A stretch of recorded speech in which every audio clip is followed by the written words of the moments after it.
Hi there. आज की video का टॉपिक है बेसिक्स ऑफ फिग्मा।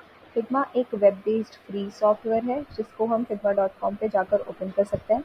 ओपन करने पे ये हमारा यूज़र डैशबोर्ड है जो हमें शो होता है। Figma is very helpful for UI designers, for web designers, basically किसी भी डिजिटल प्लेटफॉर्म के डिज़ाइनर्स के लिए फिग्मा इज़ जस्ट अमेजिंग। एक नया प्रोजेक्ट शुरू करने के लिए हम लोग न्यू डिज़ाइन फाइल पे क्लिक करेंगे एंड यहाँ से हम अपने प्रोजेक्ट का नेम चेंज कर सकते हैं।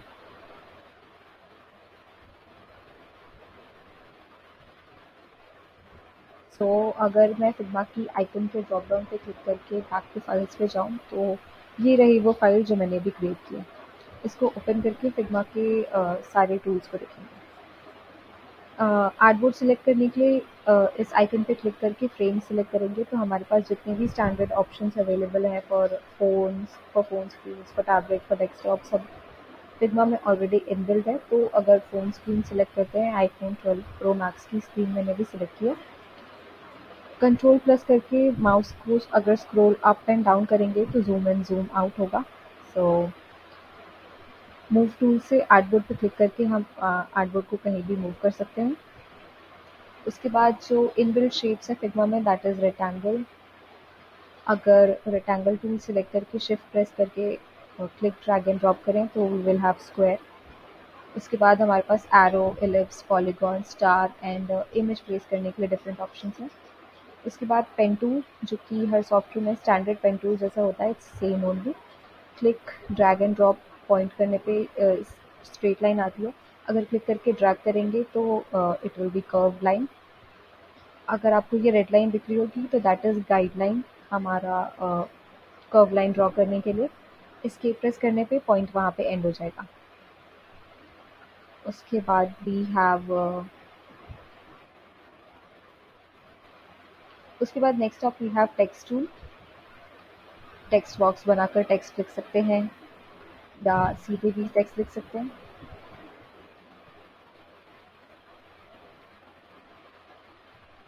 टेक्स्ट की प्रॉपर्टीज़ को अभी देखते हैं।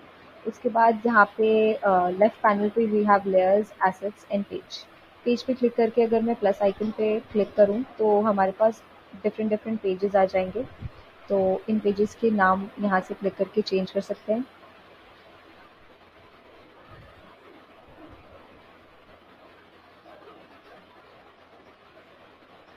Very easy. अगर इन पेजेस को डिलीट करनी है तो राइट क्लिक करके डिलीट पेज।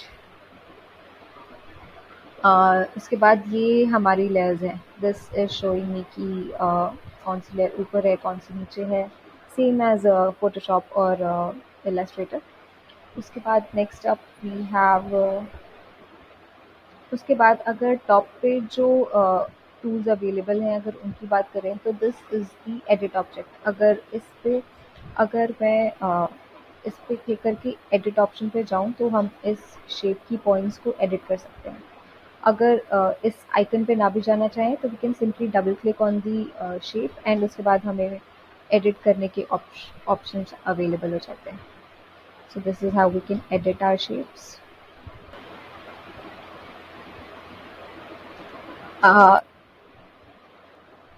एडिट करने के लिए हम इन पॉइंट्स पे पेन टूल का भी यूज़ कर सकते हैं।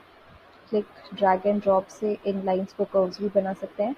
This is very helpful when हम कोई आइकन बनाना चाह रहे हैं या कोई वेक्टर फॉर्म बनाना चाह रहे हैं तो it it comes helpful at that time.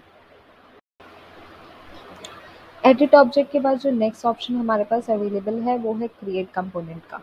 तो कंपोनेंट क्रिएट करना is one of the most important features in Figma. किसी भी डिज़ाइनर के लिए we there are buttons, there are things which we need to use again and again. तो उन elements को design करने के लिए इट्स वेरी इंपॉर्टेंट कि हम उनको एक कंपोनेंट बना लें और फिर उस कंपोनेंट को दोबारा दोबारा यूज़ करें। तो लेट्स से अगर हमें कोई बटन बनाना है तो let's take up rectangle tool. इस शेप की प्रॉपर्टीज़ के बारे में बात करते हैं। तो अगर मैं शेप पे क्लिक करूँ तो शेप से रिलेटेड सारी प्रॉपर्टीज़ राइट पैनल पे शो होने लगती हैं। तो हम शेप को अलाइन कर सकते हैं, centrally align, left align, right align, bottom align, जिस तरह से हम अलाइन करना चाहते हैं। फिर ये जो हमारा शेप है उसकी विड्थ, हाइट एंड जो उसकी प्लेसमेंट है पेज पर, उसके बाद हम कॉर्नर्स को राउंड राउंड कर सकते हैं, सारे कॉर्नर्स को वैल्यू पुट करके। अगर हम चाहते हैं कि हमारे शेप के चारों कॉर्नर्स ना राउंड हो, सिर्फ 2 कॉर्नर्स राउंड हो, वो भी कर सकते हैं। तो इनमें से 2 कॉर्नर्स की वैल्यू को हम पुट कर देते हैं। तो अब हमारे 2 कॉर्नर्स राउंड है एंड 2 कॉर्नर्स राउंड है एंड 2 शार्प है। सो ये राउंड करने के लिए। उसके बाद ये कंस्ट्रेंट है, it's kind of responsive resize, इसको थोड़ी देर बाद दिखते हैं। उसके बाद हम अपने शेप की कलर चेंज कर सकते हैं, जो भी हम चाहें। शेप पे स्ट्रोक, शेप की बाउंड्री, उसके बाद effect that is shadow, inner shadow, outer shadow, we can click and see हमें किस तरह का शैडो चाहिए। Then this is the export option, export अब हमारे यूआई को एक्सपोर्ट करने के लिए जेपैग या पीएनजी या किसी भी और फॉर्मेट में। तो अब हमारा बटन का शेप रेडी है। तो अब अगर मैं इसको क्रिएट कंपोनेंट कर दूँ एंड एसेट्स में जाकर,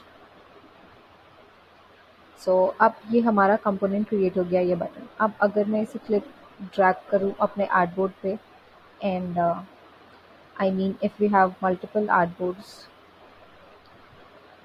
एंड मैंने इसे यहाँ पे भी ड्रैग किया है, तो अब अगर ये हमारे पास एन नंबर्स ऑफ आर्टबोर्ड्स हैं और सब जगह हमने ये बटन यूज़ की है, तो अब इनका एंड अब सडनली इनका कलर चेंज करना है, तो I don't have to click each and every one and उनका कलर चेंज कर दूँ। I can just simply click on this and अगर इसका कंपोनेंट का कलर चेंज कर दूँ, तो साइमल्टेनियसली जहाँ जहाँ ये कंपोनेंट यूज़ हुआ है उसका कलर चेंज हो जाएगा। So this is very handful when it comes to designing.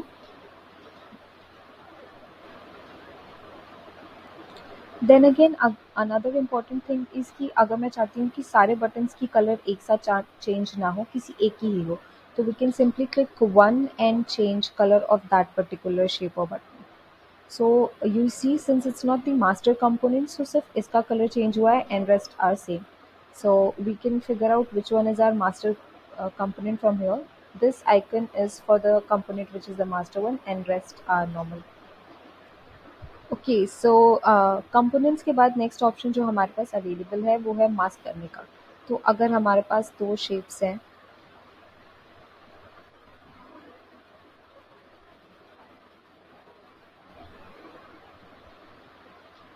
एक का कलर चेंज कर देते हैं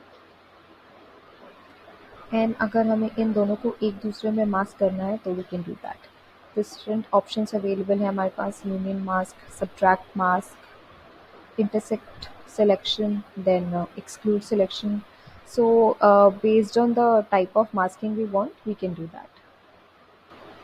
देन अगेन अगर हम इस पे डबल क्लिक करके इसके पाथ को चेंज करना चाहें तो we can do that and double click करके हम इसे अपने मास्क के अंदर मूव भी कर सकते हैं।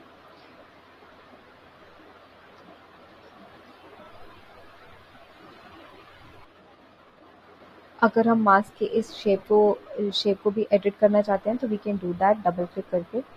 So this is how this use mask tool works. Next up, coming back to the constraint option which we had left out just earlier. अगर मैं इस पे क्लिक करके constraint options पे जाऊँ एंड लेट्स पुट लेफ्ट को drop down से scale कर देते हैं एंड टॉप और सो अब अगर मैं इस आर्टबोर्ड को स्केल करूँ तो this is getting responsively resize according to the artboard. So that is what happens with constraint. इस शेप पे मैंने कंस्ट्रेंट लगा दिया है and now it's behaving in with respect to the artboard. So अब अगर इसको टॉप से करके इसको भी स्केल कर दिया जाए तो now it will be accordingly, जैसे आर्टबोर्ड का साइज चेंज हो रहा है वैसे ही हमारे एलिमेंट का भी। सो that is what constraint is. So I guess next up we should talk about prototyping. So prototyping tab पे जाकर अगर हम किसी भी एलिमेंट पे क्लिक करें तो you see the circle. This circle is the our prototype tool and the arrow which is, and जो arrow हमारे पास दिख रही है ये हमारा way है कि हमें इस पॉइंट से इस स्क्रीन पे जाना है। तो अगर हमारे पास n नंबर्स ऑफ स्क्रीन होती और अगर इस एरो को हमने दूसरी स्क्रीन पे टैप किया होता तो ये हमें इस इस पर्टिकुलर एलिमेंट पे क्लिक करने पे हम उस वायर फ्रेम पे पहुंच जाते हैं। सो ये कुछ ऑप्शंस हैं दैट वेदर वी वांट कि टैप करने पे हो और we want to drag on to the element और हवर करने पे वो हमारा एक सीन से दूसरी सीन जाए। So we can select from these options. So maybe leave it as it for now.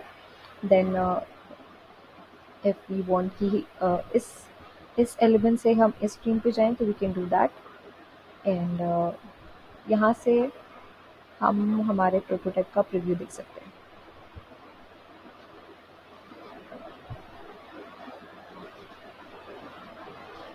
Okay, so इस पे क्लिक करके we came here and on clicking onto that icon we came on clicking onto this icon we can came back again to the first page. So this is something about prototyping is very easy and smooth in Figma. Lastly अगर हम देखें तो add comment tool बच गया है। तो if you click on to this add comment and then अगर मैं किसी element पे क्लिक करूँ तो we have option to add a comment. अगर यहाँ पे मैं comment करूँ this is likes and post. So if currently I am working individually, अगर हम किसी के साथ collaborate अपने team members के साथ collaborate करके काम कर रहे होते तो we could have seen them here. यहाँ पे एक की जगह दो और icons होते हैं and it would have been showing me कि कितने सारे लोग हैं. So these comments are for others to refer. Then if अगर मैं move to पे जाके दोबारा से designing शुरू कर दूँ तो we can't see the comments, but once we come to the add comment section again, then it's showing me कि यहाँ पे एक comment है. So we can reply this over here. And if we click onto this tick option, then this means that this comment or this issue has been resolved. So other than this, we have option to share this file with others, with our team members or with our clients, anyone. We can put up the email address of that specific person, and then we can give them the link or invite them to see the file or can view or who's the owner. यहाँ पे वो सारी details available हैं and we can go through them. So this is it for basics of Figma. Thank you.